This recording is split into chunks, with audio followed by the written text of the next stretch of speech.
Salut pour tous mes amis au Africa. C'est le programme Planète Équitable avec Ede Zanetti.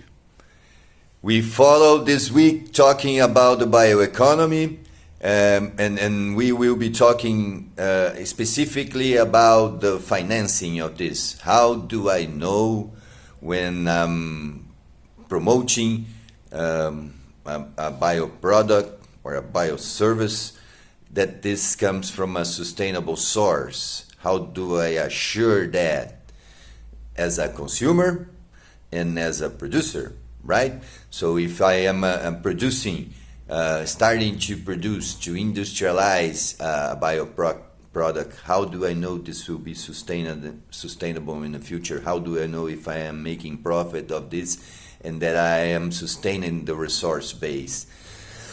And as a consumer, how do I differentiate in the market between the products that are sustainable and not? How do I know when I'm not buying a product that will be depleting the natural resource? We see a lot of advertising regarding the destruction of natural resources by the purchase that we do in a daily supermarket. So how do I know if a bioproduct is supporting the sustainable development or is actually degrading and destroying the natural resource base? So this is part of the economy involved on the development of this bioproduct.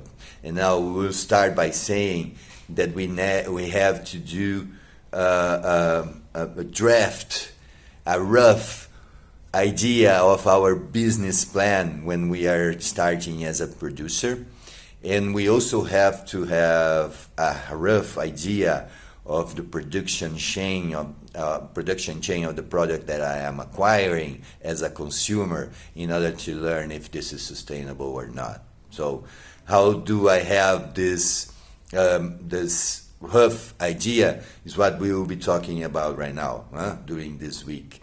So a business plan for a producer, it is based on the costs and the income that he can take from the resource base. And of course, it needs to be sustainable. So whatever he is harvesting must be renewable during the period that he will let it recover from the harvesting. And as a consumer, I have to understand when the resource base is big enough to be supplying whatever I'm buying. So this is what we'll be discussing this week, the economics of the bioeconomy for the producer and the consumers. Let God's peace and the love that builds be our weapons on the daily struggle for justice. Ede Zanetti for all my friends in Africa.